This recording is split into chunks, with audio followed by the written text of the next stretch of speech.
സുഹൃത്തുക്കളെ, വിദ്യാർത്ഥി കാലഘട്ടം തൊട്ട് ഞാൻ നിരവധി സമരങ്ങളിൽ പങ്കെടുത്തിട്ടുണ്ട്.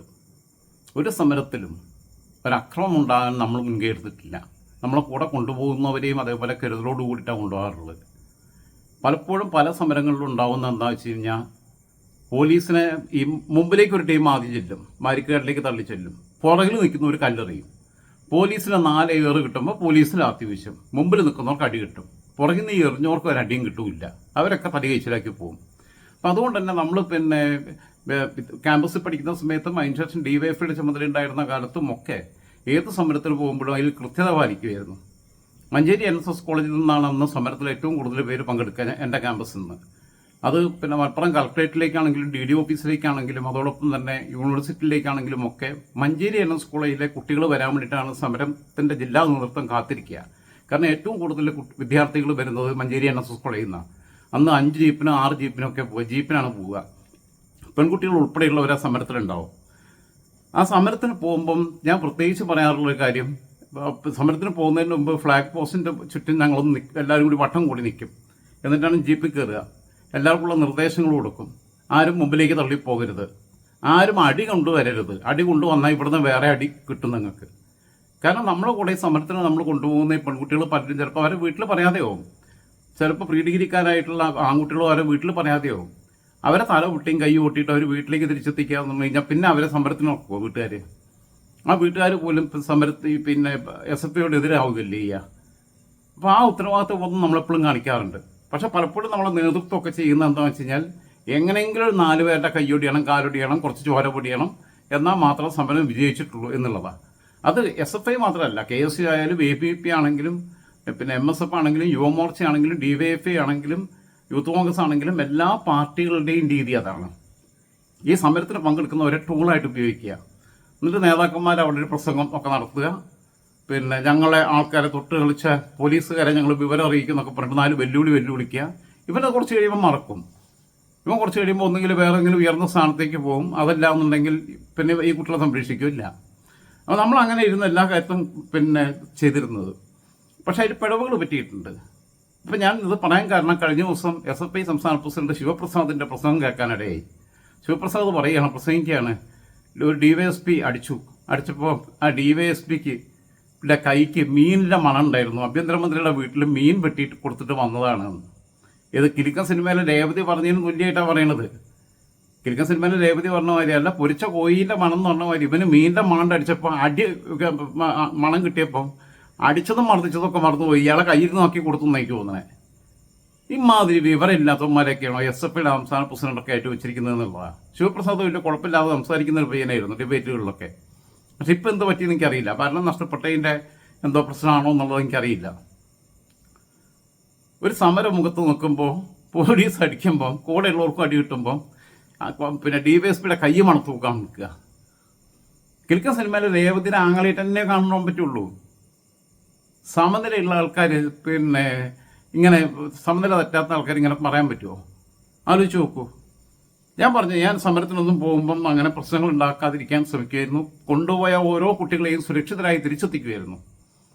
യൂണിവേഴ്സിറ്റി സമരമാണെങ്കിലും കളക്ട്രേറ്റിലെ സമരമാണെങ്കിലും DD ഓഫീസ് സമരമാണെങ്കിലും നമ്മൾ അവരെ സെപ്പറേറ്റ് ബാച്ചാക്കി നമ്മുടെ കൂടെ നിർത്തി സമരത്തിൻ്റെ പിന്നിലേ നമ്മൾ നിൽക്കുകയുള്ളൂ. മുദ്രാവാക്യം വിളിക്കും, ബാക്കിയുള്ളതൊക്കെ ഉണ്ടാവും, പ്രകടനം നടത്തുമൊക്കെ നടത്തും.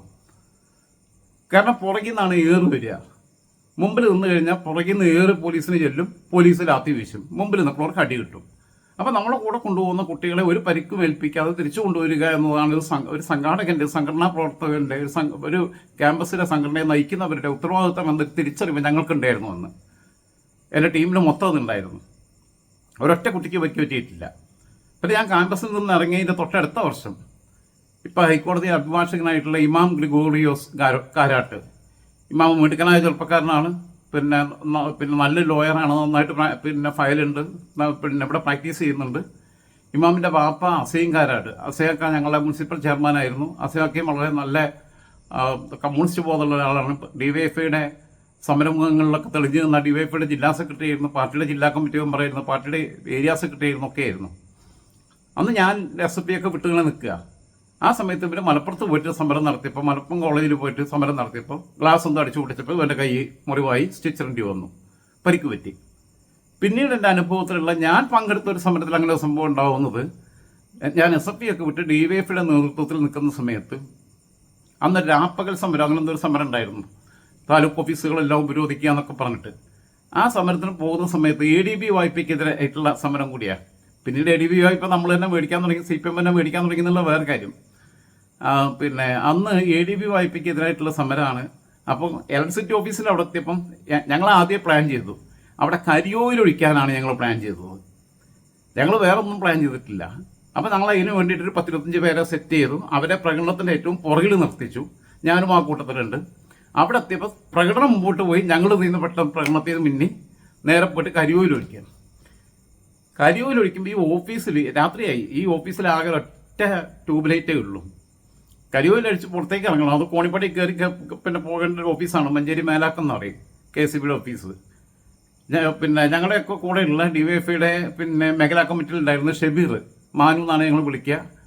ഷബീറിൻ്റെ ഉപ്പ പിന്നെ കുട്ടിയാപ്പുവൊക്കെ എന്നാണ് ഞങ്ങൾ വിളിക്കുക. K മുഹമ്മദ് അലി എന്നായിരുന്നു പേര്. CPM ലോക്കൽ സെക്രട്ടറി ആയിരുന്നു. പക്ഷെ ആ സമയത്ത് അദ്ദേഹം ഗൾഫിലാണ്. ഇവൻ എന്ത് ചെയ്തു, ഇതെല്ലാം കഴിഞ്ഞിട്ട് കരിയോയിലൊക്കെ ഒഴിച്ച് ഞങ്ങളോട് തിരിച്ചു വരുമ്പോൾ ADB വായ്പ ഉപേക്ഷിക്കുക എന്നൊക്കെ പറഞ്ഞ് എഴുതി പ്രശ്നമുണ്ട്. എന്നിട്ട് തിരിച്ചു വരുമ്പോണ്ട് ഇവന് ഒരു രസം, ഈ ട്യൂബ് ലൈറ്റിലൊരൊറ്റ അടിച്ചു പൊട്ടിക്കല. അവൻ്റെ കൈ മുഴുവൻ പിന്നെ മുറിഞ്ഞു. നല്ല നീളത്തിൽ 5-8 സ്വിച്ച് ഉണ്ടായിരുന്നു തോന്നണമെന്ന്. കാരണം പിന്നെ ഇറങ്ങി വരാൻ വെളിച്ചമില്ല. പിന്നെ ചാടിയ ട്യൂബിലൊക്കെ ചവിട്ടിയിട്ട് എങ്ങനെയൊക്കെയാണ് ഞങ്ങൾ അവിടെ നിന്ന് താഴത്തേക്ക് ഇരുട്ടത്താണ് ഇറങ്ങി വരുന്നത്. അന്ന് ആരെങ്കിലും മൊബൈൽ ഫോണും ഇല്ല അതിൻ്റെ ലൈറ്റിൽ വരാൻ. ആകെ ഇരുട്ടായി അവിടെ. അങ്ങനെ സംഭവം ഉണ്ടായിട്ടുണ്ട്. അത് എൻ്റെ ബുദ്ധി കൊണ്ടാണ് എന്ന് പറഞ്ഞിട്ട് അടിച്ചു പൊട്ടിച്ചതും കൂടി എൻ്റെ ഉത്തരവാദിത്തമാണ്, എൻ്റെ ബുദ്ധി കൊണ്ടാണ് എന്ന് പറഞ്ഞിട്ട് അന്നത്തെ പാർട്ടിയുടെ ലോക്കൽ കമ്മിറ്റി മെമ്പർമാരും ബാക്കിയുള്ളവരും, ഞാൻ ലോക്കൽ സെൻറ്ററിലുണ്ട്, ഇവരെല്ലാവരും കൂടിയിട്ട് എന്നെ ഫയർ ചെയ്യുക.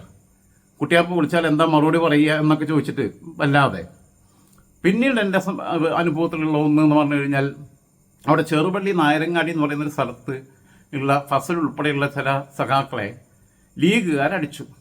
അടിച്ചപ്പോൾ തിരിച്ചടിക്കാൻ പോയി. അത് നമ്മളെ നേതൃത്വത്തിൽ പോയി തിരിച്ചു അടിച്ചു. പോലീസൊക്കെ വന്നു. അടിച്ചു എന്ന് അറിഞ്ഞപ്പോൾ വിവരം അറിഞ്ഞു. ആ സമയത്ത് തന്നെ അപ്പോഴത്തേക്ക് മൊബൈൽ ഫോണുണ്ട്. നമ്മൾ നേരെ എല്ലാ യൂണിറ്റിലും വിവരം കൊടുത്ത് എല്ലാവരും കൂടി വരാൻ പറഞ്ഞു. ഇവരൊട്ടും പ്രതീക്ഷിക്കുന്നില്ല. പല ഭാഗത്തുനിന്ന് ആളുകളാണ് ചെന്ന് തിരിച്ചടിച്ചു. അവിടുത്തെ കോൺഗ്രസിൻ്റെ ഓഫീസ് തല്ലി തകർത്തു. ഇപ്പം അതൊക്കെ ഇന്ന് ആലോചിക്കുമ്പോൾ ചിരിയാണ് വരുന്നത്. കാരണം അന്ന് DCC സെക്രട്ടറി ആയിരുന്ന സുധാകരേട്ടൻ, അതേപോലെ മൂപ്പര് എന്ന പഞ്ചായത്ത് വൈസ് പ്രസിഡന്റാണ്. അന്ന് പഞ്ചായത്ത് പ്രസിഡന്റായിരുന്ന കുഞ്ഞാവട്ടിയാച്ചി ഒക്കെ ആയിട്ട് എനിക്ക് നല്ല സൗഹൃദമുണ്ട്. അന്ന് ആ ലീഗിൻ്റെ അവിടെ അപ്പം നിൽക്കുന്നത് പിന്നെ NP മുഹമ്മദ്, ഇപ്പോഴത്തെ പിന്നെ പഞ്ചായത്ത് പ്രസിഡന്റ് ഗഫൂർ ഖാൻ മരണപ്പെട്ടു പോയി 2 വർഷം മുമ്പ്. സുഖമില്ലാതിരിക്കുകയായിരുന്നു. പുള്ളി അന്ന് STUവിൻ്റെ ജില്ലാ സെക്രട്ടറിയാണ്. ഇവരൊക്കെ അവിടെ ഉണ്ട്. അവരോടൊക്കെ നമ്മൾ പറഞ്ഞു രക്ഷപ്പെട്ടോ എന്ന് പറഞ്ഞു. ഞങ്ങളെന്തായാലും ഇപ്പോൾ ഓഫീസ് തകർക്കുമെന്ന് പറഞ്ഞു. പോലീസ് വന്നു കഴിഞ്ഞപ്പോൾ അന്ന് പിന്നെ തൊട്ടടുത്ത എളങ്കൂർ ലോക്കൽ സെക്രട്ടറി ആയിട്ടുള്ള ജനാർദ്ദനേട്ടൻ SIയുടെ നേരെയും CIയുടെ നേരെയൊക്കെ ചാടിക്കയറുക. അവരല്ലല്ലോ ഇത് ചെയ്തത്. നമ്മളെ സഖാക്കളെ അടിച്ചത് അവിടുത്തെ കോൺഗ്രസ്സുകാരും ലീഗുകാരും അടിച്ചു. CPMൻ്റെ ചെറിയൊരു ഓഫീസ് ഉണ്ടായിരുന്നു, അതും അവർ നിന്ന് നശിപ്പിച്ചപ്പോൾ ഇവരുടെ ഓഫീസ് കയറി അവരെ ഓൺ ബിൽഡിംഗ് ആണ്, അത് തകർക്കുക എന്നുള്ളതായിരുന്നു തീരുമാനം. അങ്ങനെ ജീവിതത്തിൽ ചില പ്രത്യേക ഘട്ടത്തിൽ മാത്രമാണ് അക്രമ രാഷ്ട്രീയത്തിൻ്റെ വഴിയായി പോയിട്ടുള്ളത്. അത് മുമ്പിൽ വേറെ പരിഹാര മാർഗം ഇല്ലാത്തത് കൊണ്ടാണ്. കാരണം ഇല്ലെങ്കിൽ നാളെ വീണ്ടും പിന്നെ നമ്മുടെ പ്രവർത്തകർക്ക് അടി കിട്ടും എന്ന് വന്ന സമയത്ത് പ്രതിഷേധിക്കുക എന്നുള്ളതാണ്. പക്ഷെ അതൊന്നും ഈ ശിവപ്രസാദിൻ്റെ പോലെ പിന്നെ DYSPയുടെ SIയുടെ ഒന്നും കയ്യിൽ മീൻ്റെ മണാണോ ഇറച്ചിയുടെ മണാണോ ഒന്നും മണത്ത് നോക്കാൻ പോയിട്ടില്ല. ഇങ്ങനെ മണപ്പിച്ച് നടക്കുന്ന കുറേ എണ്ണം SFIക്കകത്തും DYFIക്കകത്തും ഇപ്പോൾ ഉണ്ട്. അതുകൊണ്ടാണ് SFIയെ സ്റ്റുഡൻസ് ഫെഡറേഷൻ ഓഫ് ഇന്ത്യ എന്നതിന് പകരം ഷുഗർ ഫെഡറേഷൻ ഓഫ് ഇന്ത്യ എന്നിപ്പോൾ വിളിച്ചുകൊണ്ടിരിക്കുന്നത്. വെറും കുറേ വായ്നോക്കികളായിട്ടുള്ള മണപ്പിച്ച് നടക്കുന്ന കുറേ എണ്ണമുണ്ട്. അവരെ നിലയ്ക്ക് നിർത്തണം പാർട്ടി എന്നുള്ളതാണ്. കാരണം വളർന്നു വരുന്ന യുവത്വത്തിലാണ് നമ്മുടെ പ്രതീക്ഷ. പുതിയ കാലത്തിൻ്റെ പ്രതീക്ഷ അവരിലാണ്. പുതിയ കാലത്തിൻ്റെ വസന്തം തീർക്കേണ്ടത് അവരാണ്. അപ്പോൾ അങ്ങനെയുള്ള ആളുകളെ വിപ്ലവത്തിൻ്റെ പാതയിലൂടെ പുതിയ സമൂഹത്തെ കൊണ്ടുപോകാൻ കെൽപ്പുള്ളവരെ ഇങ്ങനെ വായ്നോക്കികളായിട്ട് മണപ്പിച്ച് നടക്കുന്നവരായിട്ട് മാറ്റരുത് എന്ന് പാർട്ടി നേതൃത്വത്തോട് അഭ്യർത്ഥിക്കുകയാണ്.